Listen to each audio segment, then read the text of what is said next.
Hello, my fellow project managers. How you doing? It's your friend Phil here, project management trainer and coach. Today, we're going to take a look at a situational question for the PMP exam. I have heard from many students going through the process that they would like to see more videos regarding the PMP exam situational type.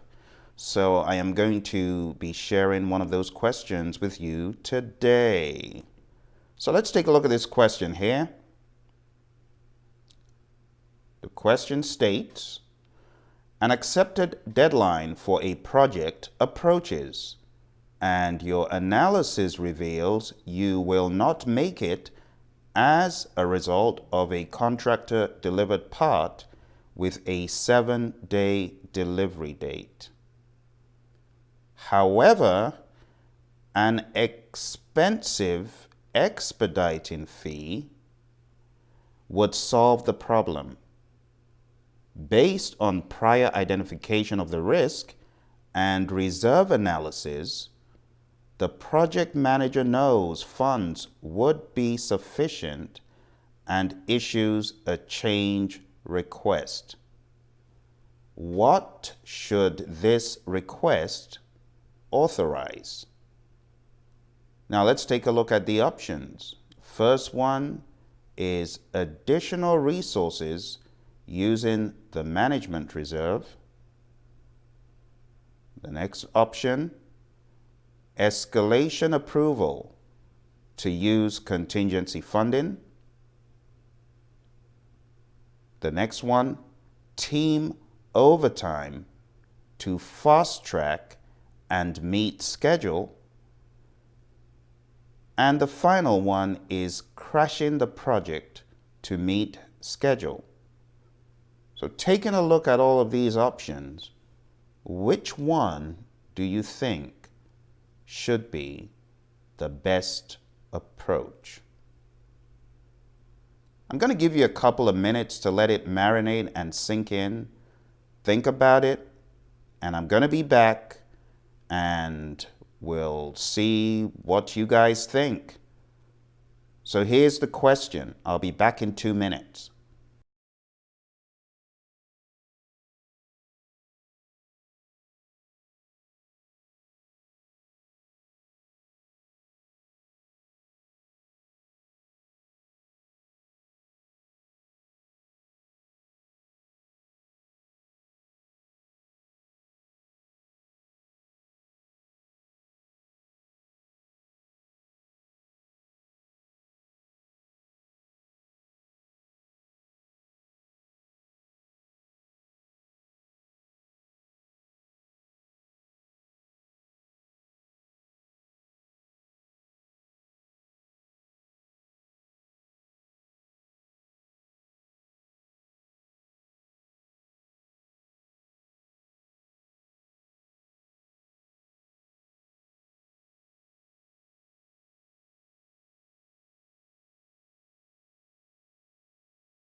All right, I believe you are way ready to take a look at the answers. All right, so which one did you choose? Did you choose A, B, C, or D? Let's read. It says, an accepted deadline approaches. Your analysis reveals you won't make it, but an expediting fee would solve the problem. What does that tell you? That should be a signal to a particular definition in the PMBOK guide. Expediting fee would solve the problem. See? So we're talking about more money. More money would solve the problem, or more money than was originally planned for this particular delivery would solve the problem. It says it's expensive, but hey, it says you already identified that risk and you did a reserve analysis. The project manager knows funds would be sufficient and issues a change request. So what should the change request authorize? It should authorize the part to be delivered quicker, right? Don't you smell something suspicious here? Let's take a look at the options that are given. And by the method of elimination, we should be able to strike some of these out. So, let's take a look at the first one here. The first one says additional resources using the management reserve. Think about it. Management reserves are not for identified risks. Management reserves are for risks that are, let's not even call them risks. Management reserves are for unknowns, because unknowns are not risks. So unknown events, unknown unknowns, that's what management reserves are for. So option A, I would strike that out. Okay? So option A, strike that out. You do not use management reserves when you have identified the risk. It says prior identification of the risk. You see? The second one, B, escalation approval to use contingency funding. You got two types of reserves: contingency reserves, management reserves. Let's open up your favorite book and let's take a look at that infamous image that a lot of people forget, but is so important to understanding this. You know it. It's on page 255. So take a look. You can see management reserves are directly above the cost baseline. That's because the cost baseline is a lockdown amount that you're authorized to use. Now you see part of the cost baseline is contingency reserve. Management reserve is not part of the cost baseline. What does that tell you? The project manager is authorized to spend the cost baseline to get the project done. Contingency reserves is one of the things you would have analyzed in your reserve analysis. You are allowed to use contingency reserves. You do not need to escalate. They're yours, project manager. Management reserves you need escalation for. Contingency reserves you do not. So let's strike out option B as well. You do not need escalation approval to use contingency funding under most normal circumstances. The next option here, option C, it states team overtime to fast track and meet schedule. This right here is not a team overtime issue. we can see what the problem is. It's an accepted deadline approaching, and a contractor delivered part is not going to make it, right? Probably because it will take more than the allowable amount of days before it becomes late. Maybe they push things all the way to the end. And then it says, however, an expensive expediting fee would solve the problem. This doesn't sound like a team issue, right?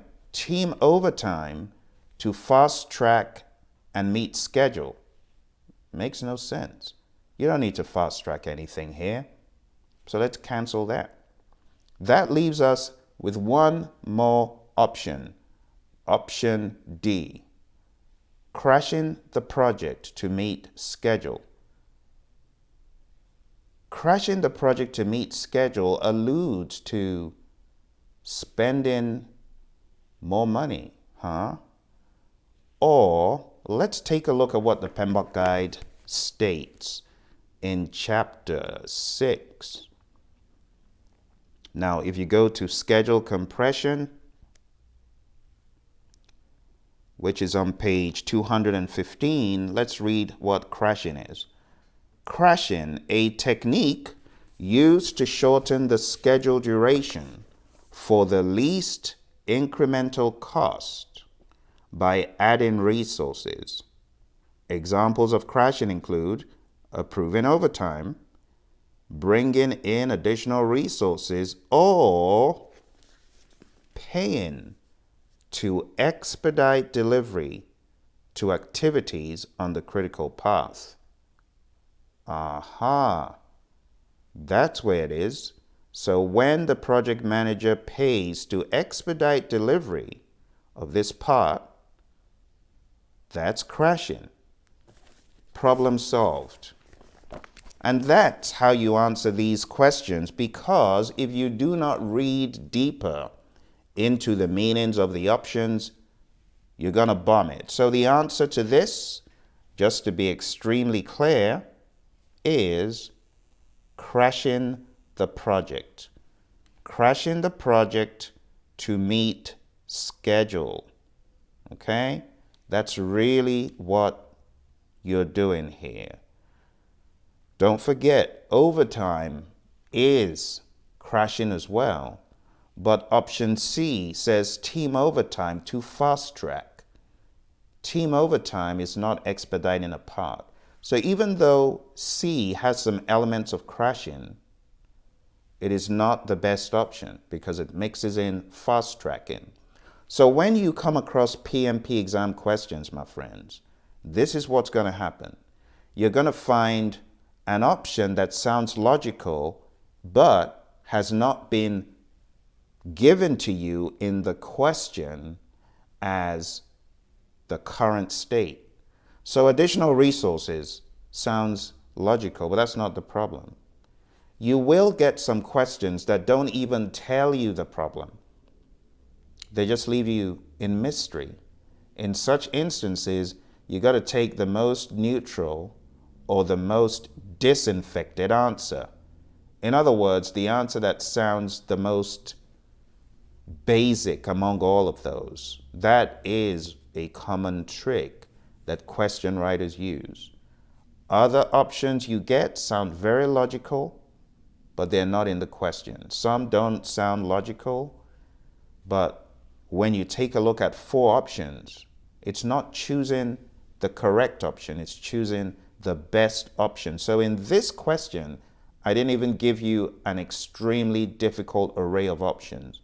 I could have made it even more complex by putting in stuff that was really, really close and talking about just basically using the contingency reserve.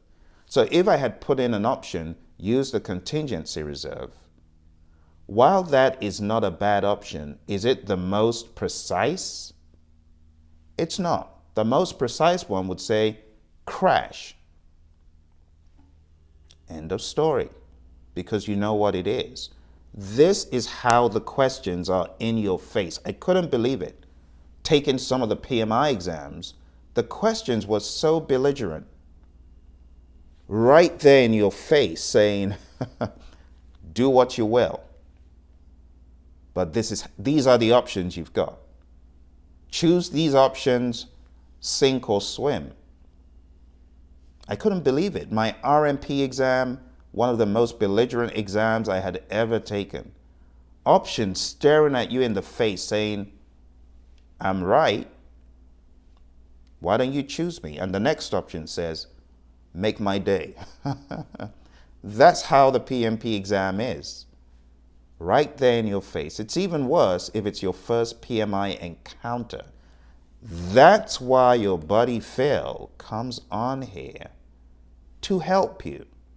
All right. So for those of you who are wondering, how am I going to get help for this exam? You need to go to our website, praizion.com. You need to sign up for either the live training, the online self-study training, or any of the other awesome options that we have for you. Okay? Don't forget, this channel is your one-stop shop for helping you out on the PMP exam, answering questions, and adding value to your PMP exam prep. Thank you very much for joining me. I hope you enjoyed it. I look forward to speaking to you again very soon. If you haven't subscribed, hit subscribe and let's stay in touch. Bye for now.